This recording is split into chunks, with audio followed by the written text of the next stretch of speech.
Ja, wir können es noch mal kurz sauber machen. Schrubben, so.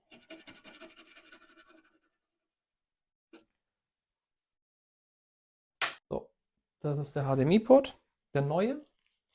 Und jetzt müssen wir diese Kontakte hier verzinnen.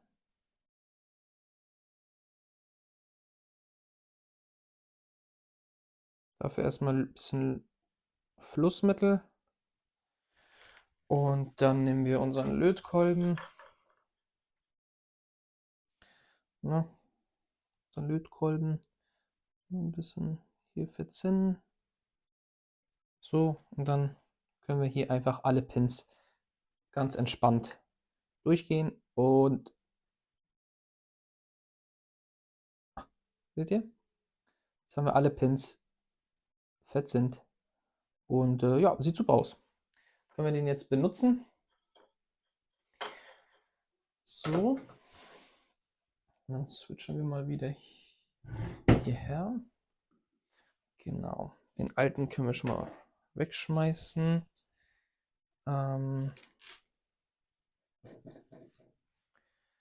wir das Board nochmal hierher.